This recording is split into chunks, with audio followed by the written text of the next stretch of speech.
যাচ্ছে, সব স্বাধীন হয়ে গেছে। সিরিয়াতে এখন বসবাস করে শিয়ারা, ইরাকে ক্ষমতা চালাচ্ছে শিয়ারা, লেবাননে চালাচ্ছে শিয়ারা, ইরানে চালাচ্ছে শিয়ারা, আফগানিস্তানে তাড়া খেয়ে পালিয়েছে শিয়ারা। আলহামদুলিল্লাহ, ঠিক আছে।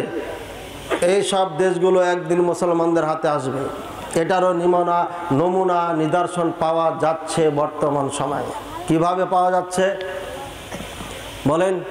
এটা বললে তো অনেকে রাগ করবেন, কিন্তু রাগ করার কিছু নাই। 3 জন কাবাতে যুদ্ধ করবে, 3 জনের সংবাদ বলেছিলাম না আমার গবেষণাতে আমি পেয়েছি, তাদেরকে খুঁজে শুনবেন।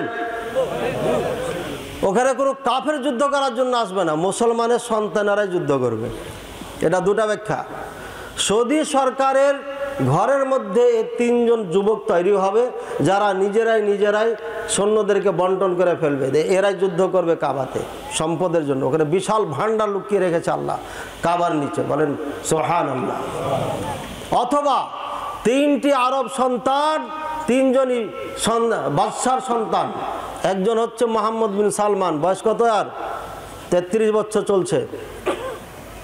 আর একজন হচ্ছে দুবাই জায়েদ, তার বয়স হচ্ছে 47, তাহলে এখন 48-এ পড়েছে, গত বছরের কথা 47। আর আরেকজন হচ্ছে তারেক, এটা কোন দেশের? কাতারের, তার বয়স হচ্ছে 36, এবার হলো 37। মোটামুটি কাছাকাছি বয়সগুলো না? এই 3 জনই এখন প্রতিযোগিতা করছে। দুবাই তো আর কাতার তো চূড়ায় পৌঁছে গেছে, বিল্ডিং আর বিল্ডিং, বিল্ডিং আর বিল্ডিং। এরা খালি কেমনি বিল্ডিং তৈরি করবে নিয়ে ব্যস্ত। আর মোহাম্মদ বিন সালমান নতুনভাবে ঘোষণা দিয়েছে আপনার সাগর উপকূলে একটা শহর তৈরি করবে, যেই শহরটার বর্ণনা এই মাহফিলে দেওয়া যাবে না। এত আধুনিক, এত কিছু করবে, আকাশে উড়ন্ত মেঘ তৈরি করবে ও। কল্পনা চিন্তা করেছেন? মেঘ সব সময় মেঘ থাকবে, ছায়া থাকবে ওই শহরে। মন যখন চাবে টিপ দিবে, ওই মেঘ সরে যাবে, থাকবে না। আবার যখন প্রচণ্ড গরম হবে তখন এটা টিপ দিবে, গোটা শহরটাকে ঢেকে ফেলবে। আর যদি পানি চাই টিপ দিবে, পানি বর্ষণ হতে লাগবে। আরে কি চিন্তা ভাবনা জি, বেটা তুমি বাঁচবে কিনা এতদিন? হ্যাঁ, এই শহর তৈরি করে। এই সব কিয়ামতের নিদর্শন এগুলো। এরা টাকার জন্য হুন্ড হয়ে ঘুরতে ঘুরতে এবার যুদ্ধ শুরু করবে কাবা নিয়ে। ওইদিকে ইউরোপ, আমেরিকা, রাশিয়ান, চীন ঠান্ডা হবে এই যুদ্ধের মাধ্যমে। আশা করছি আজ না হোক কাল হোক, যখনই হোক ঠান্ডা হবে তারা। তাদের নিয়ে মুসলমানদের আর মাথা ঘামানো লাগবে না, তারাই ধ্বংস হয়ে যাবে, ঠান্ডা হয়ে যাবে। এরপরে তালোয়ার দিয়ে এক একটা দেশকে আমরা দখল করব, আমাদের রাজত্ব কায়েম করবো ইনশাআল্লাহ। অপেক্ষা করুন। এবার এই 3 জনকে পাওয়া গেছে, এদের বয়স মোটামুটি কখনো 80, কখনো 100 হয়ে যায়, হতে পারে। আর 50 বছরের মধ্যে এই ঘটনা ঘটে যেতে পারে। কাজে বিল্ডিং নির্মাণ আর দরকার নাই, থাকার মতো কিছু করে। ইমাম মাহাদি আলাইহিস সালাম যুদ্ধ করতে করতে কুস্তুনতুনিয়া চলে যাবেন। ওখানে যাওয়ার পরে সমস্ত সৈন্যদেরকে নিয়ে আরাম করবেন, রেস্ট নেবেন, আর তলোয়ারগুলোকে ঝুলাই দিবেন গাছে টাছে। রেস্ট নেওয়ার সময় হঠাৎ করে ইবলিস মানুষের রূপ ধারণ করে চিৎকার করে বলবে, যা দাজ্জাল, খারাজাত দাজ্জাল, দাজ্জাল বের হয়ে গেছে। এভাবে যখন চিৎকার করবে, সৈন্যরা সব দৌড়িয়ে চলে আসবে। সিরিয়াতে আসার পরে শুনবে যে দাজ্জাল নাই, দাজ্জাল আসে নাই, মিথ্যা খবর ছিল। এরপরে ওরা অনেক লজ্জিত হবে, চিন্তা করবে আমরা ইটালি দখল করতে গেলাম আর এই শয়তানে আমাদেরকে ধোঁকা দিয়ে দিল। ভাইয়ের আমার, এইভাবে যুদ্ধ চলবে ইহুদিদের সাথে যুদ্ধ চলতে থাকবে। এর মধ্যে দাজ্জালের আগমন ঘটবে। দ্বিতীয় নিদর্শনে চলে গেলাম, সময় কম। ভাইয়ের আমার, দাজ্জাল যখন বের হবে, রাসূলুল্লাহ সাল্লাল্লাহু আলাইহি ওয়াসাল্লাম বলছে আখরুজু দাজ্জাল মিনাল মাশরিকি, পূর্ব দিক থেকে দাজ্জালের আগমন ঘটবে। আর অন্য হাদিসের মধ্যে আছে আখরুজু দাজ্জাল মিন ইসবাহান, মিন মাদিনাতি ইসবাহান। ইসবাহান নামে একটা শহর আছে, এই শহর থেকে, এই দেশ থেকে দাজ্জালের আবির্ভাব ঘটবে। কোথায় ইসবাহান জানেন? জানেন না? ইরানে ইসবাহান একটি শহরের নাম। এই ইরানে বর্তমানে ইহুদিদের বসবাস চলছে। এই ইরান থেকে 70,000 মিনাল ইয়াহুদি ইয়াত্তাবিউনা দাজ্জালা, 70,000 ইহুদি এই আপনার দাজ্জালের সঙ্গী হবে, সাথী হবে। বুঝেছেন ঘটনা? কতজন, কত হাজার? 70,000 দাজ্জালের সঙ্গ হবে, সঙ্গ দিবে এই দাজ্জাল যখন বের হবে। আর এরা সবাই হবে ইরানের বাসিন্দা। যে ইরানকে আমরা মুসলিম দেশ বলে বলে ফানা উঠাই দিচ্ছি, ওই ইরান হচ্ছে অরিজিনাল ইহুদিদের বসবাস। আমার এই বক্তব্য আছে, নেটে দেখে নেবেন ভাইয়ারা আমার। এরপরে ইমাম মাহাদি যখন মদিনার থেকে মক্কায় চলে আসবে, 70,000 ইহুদি সিরিয়ার থেকে ইমাম মাহাদিকে মারার জন্য রওনা করবে। মক্কার মদিনার মাঝখানে যখন আসবে, তখন আল্লাহ পাক রব্বুল আলামিনের গজব আসবে, মাটিতে তাদেরকে দফন করে দিবেন, নিয়ে চলে যাবে। 3 জন বেঁচে যাবে, 3 জনের কল্লাটা ঘুরে পিছন দিকে হয়ে যাবে। এই জন্য এখন ট্রেনিং চলছে বিভিন্নভাবে, ফেসবুকে মাঝে মাঝে দেখা যায় কল্লা ঘুরিয়ে পিছনে করে দিচ্ছে, হয় না এরকম? জাদু টাদু দেখাচ্ছে না, এগুলো ট্রেনিং চলছে, এটা ঘটবে তাই বানাচ্ছে তারা। এবার এই 3 জনের মধ্যে একজন চলে যাবে সিরিয়া, যা বলবে যে 70,000 ফেরত যে সৈনিক পাঠিয়েছিল তোমরা সব জমিনে দফন হয়ে গেছে। এবার কাঁচা কাঁচা ইহুদি যারা সব মুসলমান হয়ে যাবে সিরিয়াতে, এই যে, আর যারা খাঁটি ইহুদি, কঠোর ইহুদি, তারা এখানে দফন হয়ে যাবে। শিয়াদের এখন সিরিয়াতে কারা রাজত্ব করছে? শিয়ারা। এই যে শিয়ারা, এতদিন মানাইতে পারিনি দেশের মানুষকে যে শিয়ারাই যে ইহুদি, এ কথাটা বিশ্বাস করাইতে পারিনি। আজকে তার প্রমাণ আপনাদেরকে দিয়ে যাচ্ছি, ঠান্ডা মাথায় ভাববেন। 70,000 ইহুদি সিরিয়ার থেকে আসবে, ধ্বংস করে দিবেন আল্লাহ। 70,000 ইহুদি ইরান থেকে দাজ্জালের সঙ্গ দিবে। এবার যুদ্ধ শুরু হবে। যুদ্ধ চলতে চলতে চলতে চলতে ইমাম মাহাদি বাইতুল নাকি সিরিয়াতে এসে আপনার মসজিদে সালাতে দাঁড়াবে।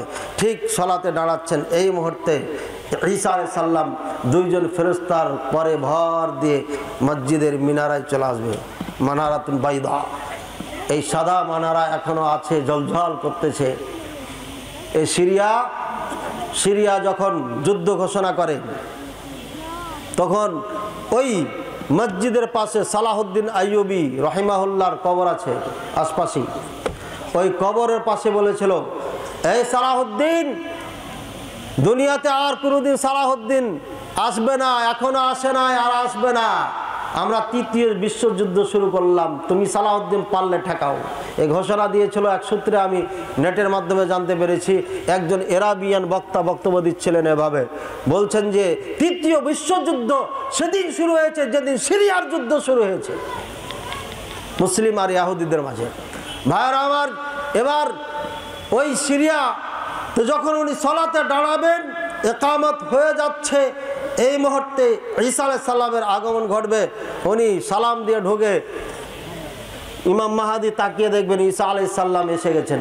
তখন উনি সরে যেতে চাবেন, তখন বলবেন সল্লি বিন নাস, আপনি সালাত পড়ান, কুম ফি মাকানিকা, আপনি আপনার জায়গাতে থাকেন, আপনি সরিয়েন না।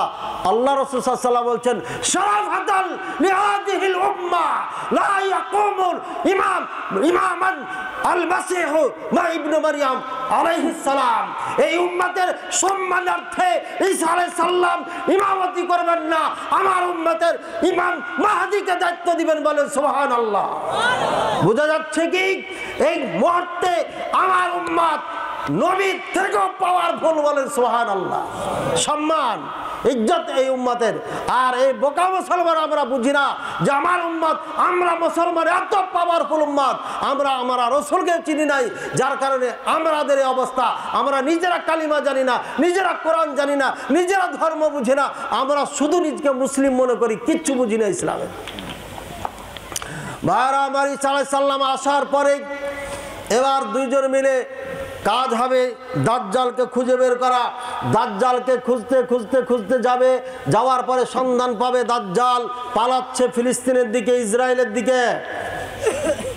তখন ঈসা আলাইহিস সালাম দাজ্জালকে খুঁজতে খুঁজতে চলে যাবে ফিলিস্তিনে যাওয়ার পরে দেখবে যে দাজ্জাল দেখার পরে ইয়াযুবু কামা যাবাল মিলহু ফিল মাই, যেভাবে পানিতে লবণ রাখলে পারে গলে যায়, দাজ্জাল ঈসা আলাইহিস সালামকে দেখার সাথে সাথে গলে যেতে থাকবে।